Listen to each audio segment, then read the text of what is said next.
The Los Angeles Dodgers won the World Series the last time we saw baseball that counted. But how? Let's take a look at how the Dodgers built their championship team. And I can already hear, like, as soon as you say, okay, how did the Dodgers build their championship team? There is going to be a segment of baseball fandom that says, oh, they just built their, or they bought a championship is what they did. Swig of water for the workman. And, I mean, yeah, there's that, like, I'm not gonna... Well, no, actually, the free agent acquisitions of Shohei Ohtani and Freddie Freeman actually weren't the biggest reason. I would love to come on and hot takery you guys like that. That ain't the case. We know, like, they acquired their three biggest stars. That's, yeah, we can talk about draft and develop until we're blue in the face. That ain't what happened here. These guys brought in some big names. Those big names played like big names and won a championship.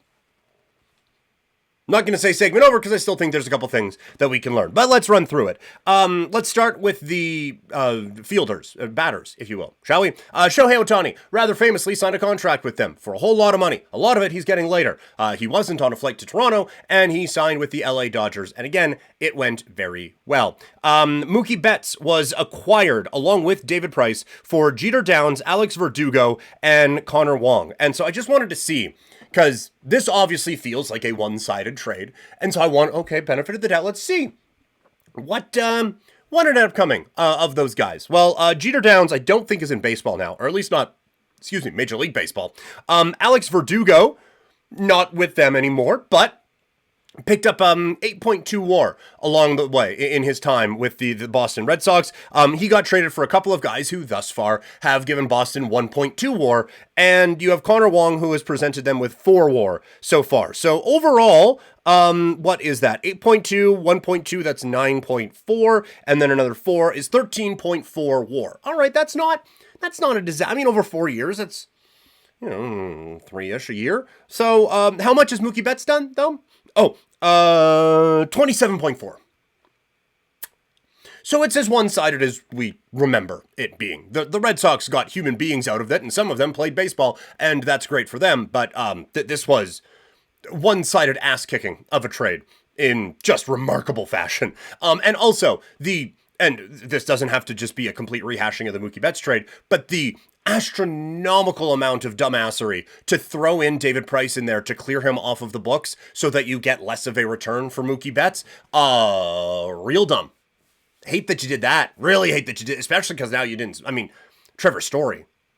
That didn't really work out. So, hate that you didn't spend it in ways that were very effective. And now all this is going to bite me in the ass when, okay, signs over there next year. But still, Freddie Freeman, free agent signing, that one, it just kind of felt like he was locked on the Braves for forever coming off of a World Series. And then he wasn't. And he signs with the Dodgers and hits one of the most memorable home runs of the last 30 years en route to a World Series championship with that club. Teoscar Hernandez was also a free agent signing after the Blue Jays traded him to the Mariners. Teoscar had a chance to go anywhere he wanted in free agency, and he picked correctly. Will Smith, first round pick, technically a compensatory pick, but he was drafted 32nd overall in 2016. The 2016 draft is real bad. I'm just going to let y'all know that one right now. 2016 was awful.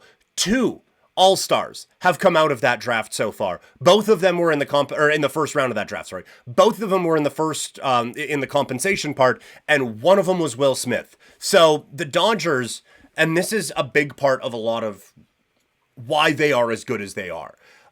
Because, and this is, the Blue Jays have proven this isn't 100% accurate.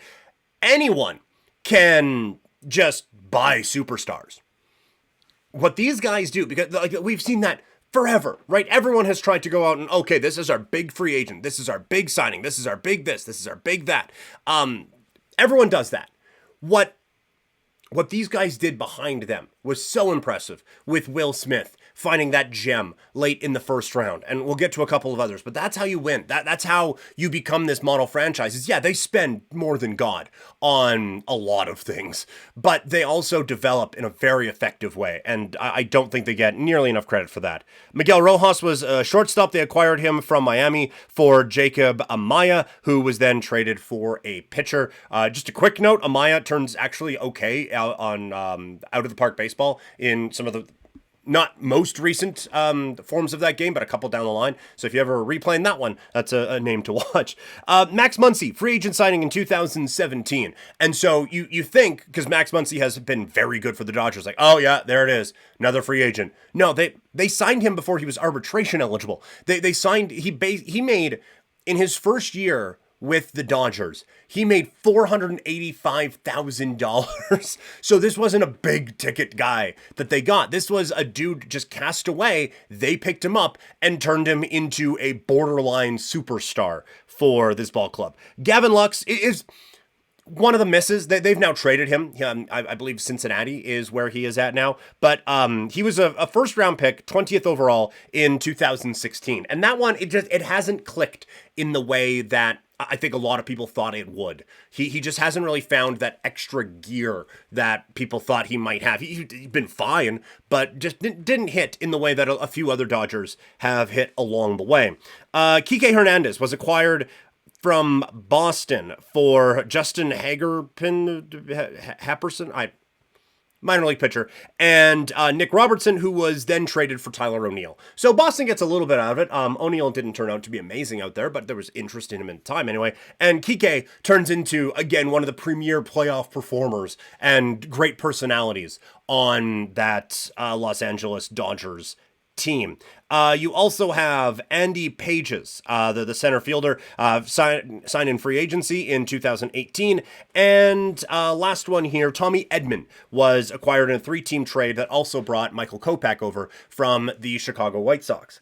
Moving into the pitching staff, you have Jack Flaherty, who was acquired from Detroit at the deadline for a couple of players. You have Yoshinobu Yamamoto, rather famously, a free agent signing as well. Also didn't go to the Blue Jays. That was great. Walker Buehler was a first-round pick, 24th overall in 15. If injuries don't get in the way, that kid's an ace right now. And so again, you draft an all-star catcher and an all-star starter in the back part of the first round. I'm not saying like every year you go along and, oh yeah, no, there's a hit. Oh yeah, there's a hit. Oh yeah, there's a hit. But they get enough to supplement everything else that they are doing. And so, yeah, they're getting these big ticket whatevers, but they're also getting very valuable contributions from guys not making a whole lot of money and then building that up. And now Buehler is on his way out to Boston. Blake Trinan was a free agent signing in 2019. Ryan Brazier was a free agent signing in 2023. Michael Kopech acquired in that 3-team trade along with Tommy Edman. You have Brent Honeywell, who was a waiver claim. You have Anthony Banda, who was purchased from Cleveland. Evan Phillips was a waiver claim.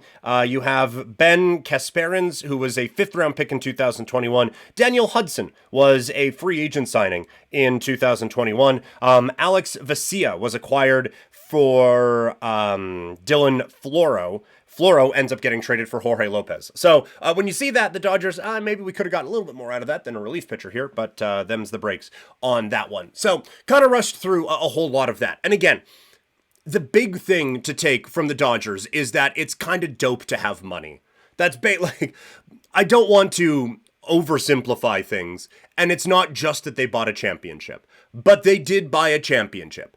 And the way that they did that behind it, because the Yankees tried to, right? Like they got Aaron Judge there, who, you know, it's their own thing. They got Judge, and then, you know, they brought in Juan Soto and Garrett Cole and all those guys. So why did their buying a championship not work? It's because their Gleyber Torres ends up like being Will Smith, right? Like they're just, okay, well, let's see what this guy, it's Walker Buehler. The Yankees didn't have that. And so they had to try to go out and piece together a Anthony Rizzo and try to get the most out of him.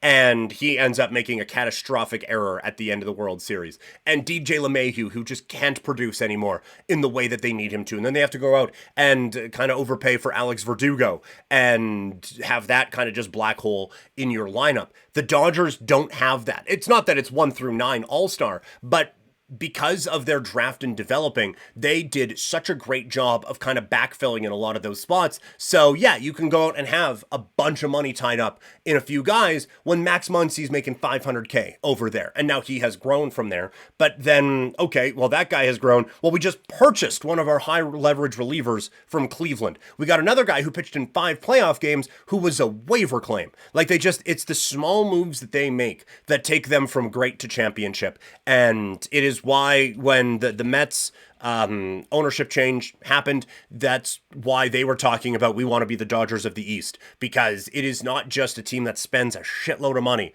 and they do, but they also draft, develop, and find a lot of gems out there in very effective ways. So obviously that is the big one, like late first round pick, with Will Smith, Walker Buehler, smaller free agent signings that hit. The other one this year that is different than what the team is going to be in 2025 is the pitching rotation really wasn't a strength. Like Glasnow was hurt. They signed Yamamoto, who was big, but aside from that, like Flaherty had an ERA of 7 in the playoffs, and like Buehler gets the final out in the World Series, but he was a little hit or miss. Like it was a very big concern going into the postseason what this rotation was going to be. Now they've supplemented that a little bit with Sasaki and Blake Snell this year, and Shohei coming back to pitch at some point probably, and Clayton Kershaw I imagine makes an appearance at some point this season. So again, they've done really well, and anything that may have been a perceived weakness, they can go out and get the best way possible to fix it, and that is because you're the Dodgers. You get to do those sorts of things. So could the Marlins pull off something like this? Probably not, but they could get a whole lot closer to it than I think that they give themselves credit for. They just don't want to spend in the way that they need to, whether it be on players or in player development. So a few messages to take away from how the LA Dodgers built their championship team.